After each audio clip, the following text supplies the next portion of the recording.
there is a secret you are keeping, a secret that perhaps you have not whispered even to your closest friends, for fear that they would look at you with concern or pity. It happens in the quiet hours, in the space between waking and sleeping, or sometimes it strikes you in the middle of a crowded room, a sudden visceral wave. You feel them, not just a memory of them, not just a sentimental longing for their face. I am speaking of the sensation of touch, the distinct, undeniable weight of a hand on your skin, the warmth of a body merging with yours, the sudden rush of arousal that feels external, initiated not by you but by them. And yet, you look at your phone, and there is silence. You look at your reality, and there is distance. This creates a psychological fracture, a dissonance. Your body is telling you that you are in the midst of a profound union, while your physical eyes tell you that you are entirely alone.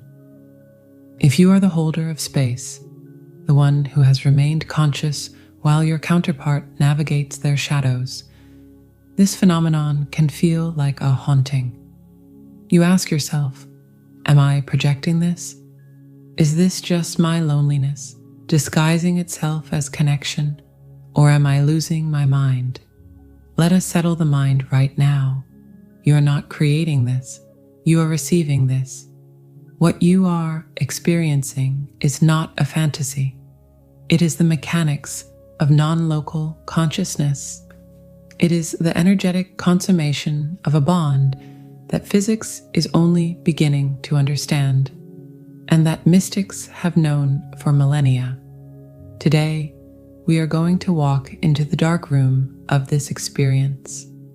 We will strip away the superstition and look at the psychology and the energy dynamics of why this happens, what it means for the avoidant soul, and how you can stop suffering from it and start using it as the fuel it was meant to be.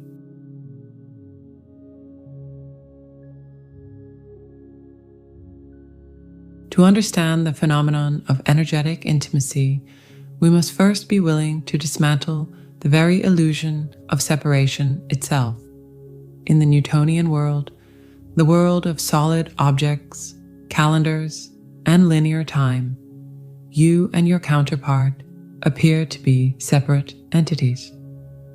You are here, standing in your reality. They are there, miles away, perhaps shielded by walls of silence or emotional defense. Your physical eyes confirm this distance. Your phone confirms this silence. But the connection you share does not reside in the Newtonian world.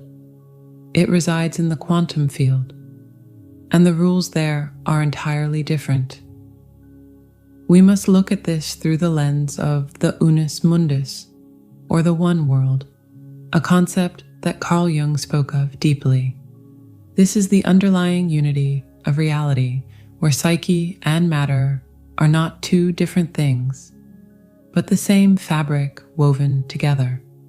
When two souls share the specific frequency signature that you share, you are quantumly entangled.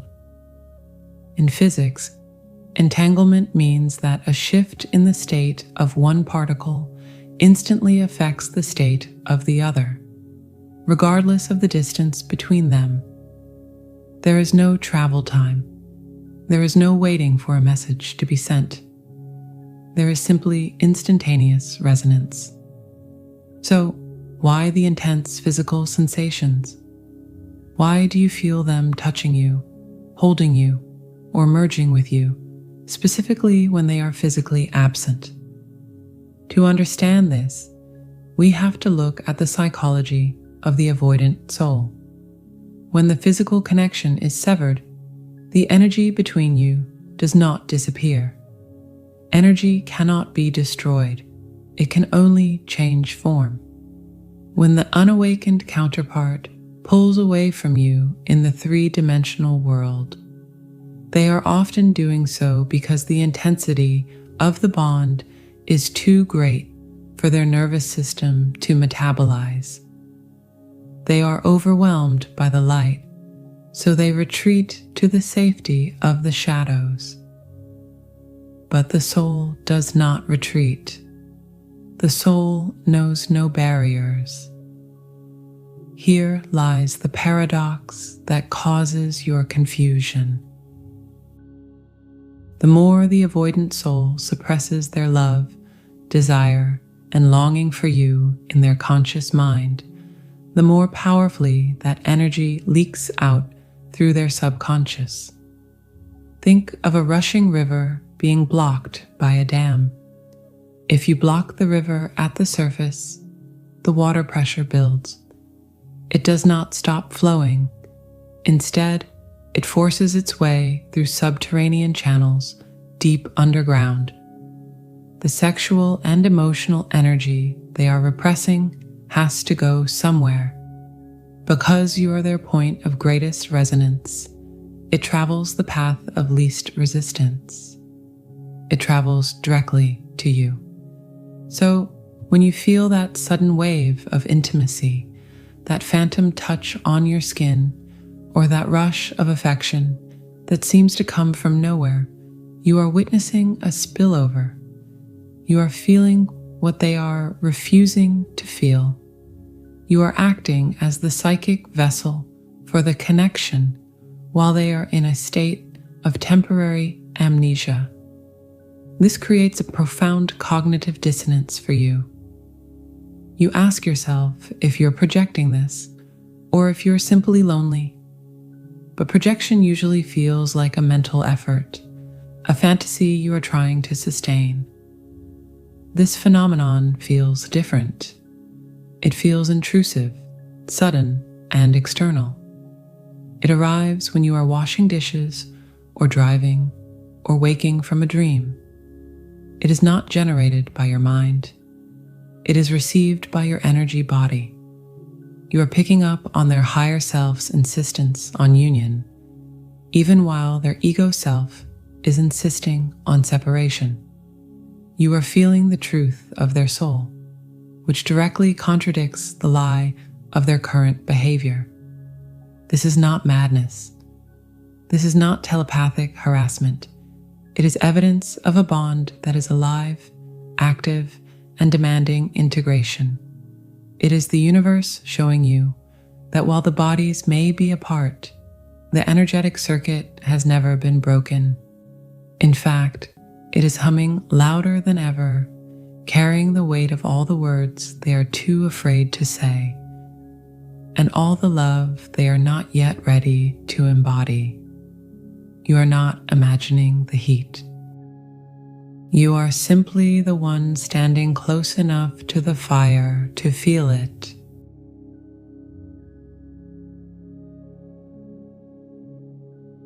Knowing the mechanics of energetic intimacy is one thing, but living with it day after day is an entirely different challenge.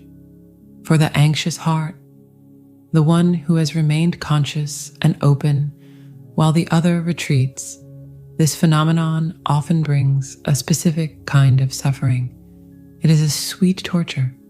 You feel the profound pleasure of the connection, the warmth of their presence, and the undeniable sensation of their love. But this is almost immediately followed by the crushing weight of reality. The energy fades, and you are left looking at an empty room. You are left checking a silent phone. The contrast between the spiritual fullness and the physical void highlights your loneliness. It makes you miss them more. It makes you question your own sanity. You might find yourself thinking that if they want you this much energetically, if their soul is screaming this loudly for union, then why are they not here? Why are they still choosing silence? We must shift your perspective on this entirely. We must move you from the waiting room, where you feel powerless and small, to the throne room, where you understand the architecture of your own reality. You have been viewing this energetic intimacy as a substitute for the real thing. You have been treating it like a crumb, a consolation prize, or a ghost that haunts you because the living person is absent. I invite you to see it differently. I invite you to see the truth. This energetic union is not a substitute. It is the blueprint. In the laws of manifestation and quantum physics, the energetic always precedes the physical. The physical world is dense, it is heavy, it is slow to change. It takes time for matter to rearrange itself to match the vibration of the consciousness that created it. Think of an architect building a cathedral. Before a single stone is laid, the cathedral exists as a blueprint. It exists as a holographic design in the mind of the Creator. When you feel these intense waves of intimacy, you are not hallucinating. You are experiencing the construction phase. The union is being forged in the etheric realms first. The intensity you feel is the heat of that creation. It is the friction of two souls merging in a dimension that has no resistance, preparing to ground that merger into a dimension that is full of it. If you reject these sensations because they make you sad, you disrupt the process. If you cling to them desperately because you are lonely, you also disrupt the process. This is the delicate balance of the alchemist. When you cling, you create resistance. You signal to the universe that you do not have this love, that you are starving for it, and that you are terrified it will leave. This vibration of lack pushes the physical manifestation away. On the other hand, if you reject the energy, if you shut down your heart to protect yourself from the pain of missing them, you create a blockage. You signal that you do not want this, that it is unsafe, and that you are closed for business. The paradigm shift is to become the alchemical vessel. You must stop asking the energy to validate you and start holding the energy so it can transform you. When the wave of intimacy hits you, do not look for the person in the physical world. Do not scramble for proof. Do not spiral into stories about why they are not here. Instead, close your eyes and go inward. Recognize the energy as a living entity. Welcome it. Say to it, I recognize you and I receive you. By allowing this energy to flow through your body without attaching a story of lack to it, you are doing something profound. You are metabolizing the fear that exists between the two of you. You are acting as a transformer. You are taking the high voltage of the connection, which is too much for your counterpart to handle right now, and you are stepping it down into a frequency that is safe, grounded, and stable. You are showing the unawakened counterpart on a soul level that intimacy is safe. You are demonstrating that union does not mean annihilation. You are holding the door open, not with a desperate hand that tries to pull them through, but with a steady hand that simply keeps the passage clear. This is not a passive waiting game. This is active spiritual work. You are building the temple so that when they are finally ready to enter, there is a sacred space waiting for them. You are turning the torment of separation into the temple of union.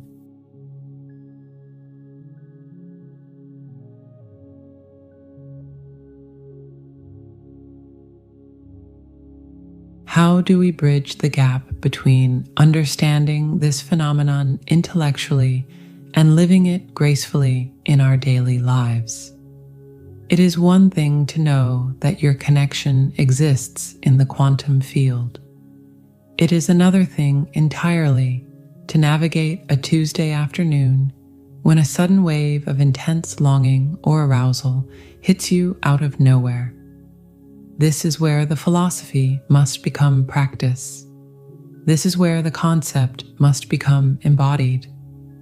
To move from being a victim of these energetic waves to becoming the master of them, we must cultivate 3 specific internal shifts.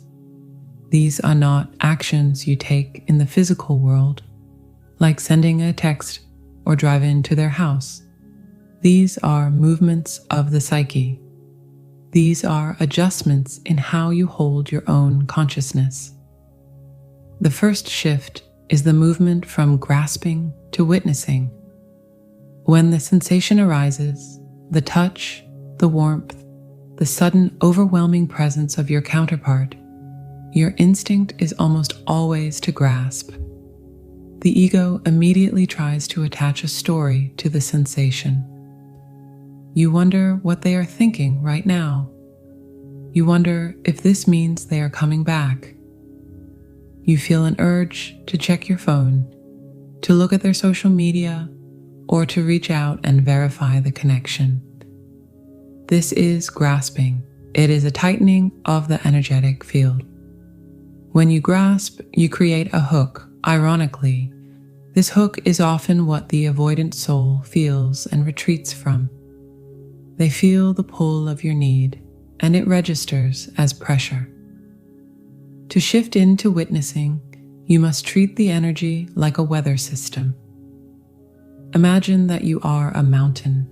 The mountain is solid, ancient, and immovable. The energy you are feeling is simply a cloud passing over the peak. It may be a storm cloud, dark and heavy with longing. It may be a golden cloud, bright with love. But you are not the cloud. You are the mountain. When the wave hits, stop, breathe. Do not pick up your phone. Do not spiral into analysis. Simply say to yourself, I feel this energy. I allow it to pass through me. By refusing to attach a narrative to the sensation, you remove the resistance. You remove the hook. You allow the energy to circulate without becoming trapped in the loop of anxiety. This signals to the connection that you are stable, and stability is magnetic. The second shift is the practice of transmutation. This is the alchemical move. We must understand that the energy you are feeling, especially if it is sexual or deeply emotional, is high voltage creative fuel. It is life force in its rawest form. The mistake most people make is that they use this precious fuel only for pining. They let it loop in their minds, fueling fantasies or fueling grief. This is a waste of power. When the intensity hits and you feel that electric charge, you must use it. You must redirect it. If you feel a surge of sexual energy from the connection, breathe it up your spine. Do not direct it back at them in a panic. Circulate it within your own system, then pour it into your work. Pour it into your art. Pour it into your body through exercise. Write the book you have been meaning to write. Paint the canvas. Build your business. Run the extra mile. You are saying to the universe, I accept this love, and I convert it into my own expansion. This is the ultimate act of self-love. You are taking the ghost of the union and turning it into the substance of your life. This makes you incredibly attractive on an energetic level. The avoidant soul feels the pressure lift off of them. They feel you thriving. They feel you becoming a sun that generates its own gravity rather than a satellite waiting for their orbit. The third shift is the establishment of energetic sovereignty. There is a misconception in spiritual communities that unconditional love means unconditional access, It does not. Sometimes the intensity of the connection is too much. It is distracting. It keeps you awake at night. It prevents you from focusing on your own reality. You must remember that you are not a victim of this connection. You are the guardian of your own temple. You have the authority to set a telepathic boundary. If the energetic intimacy is disrupting your peace, you can speak to the soul of your counterpart. You can say, internally and firmly, I love you and I feel you, but right now I need to sleep. I need to focus. I ask you to step back and hold your own energy for a moment. This is not rejection. This is boundaries. Boundaries create respect. When you set this boundary, you are teaching the unawakened counterpart that you are a sovereign being, not just an energetic dumping ground for their subconscious desires. You are forcing them gently to metabolize some of their own intensity. This helps them mature. It helps them realize that if they want access to your energy, they must eventually step up and meet you in the physical, conscious world. By mastering these 3 shifts, you move from waiting to living and from suffering to sovereignty.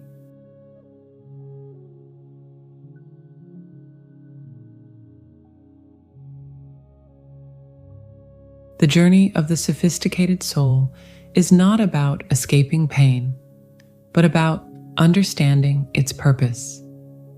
This phenomenon, this energetic intimacy in the midst of separation, is not a mistake. It is a bridge. It is the universe's way of keeping the pilot light burning while the house is being renovated. It is proof that the contract between you is valid, signed in the stars, and unbreakable by distance or silence. Do not let the 3D silence fool you. The noise in the 5D is deafening. Your counterpart is not gone. They are wrestling with the magnitude of what you already know. And every time you feel that touch, that pull, that warmth, it is their soul checking in, making sure you are still there, making sure the tether is still holding. Trust the tether, but do not hang yourself with it. Use it to climb higher.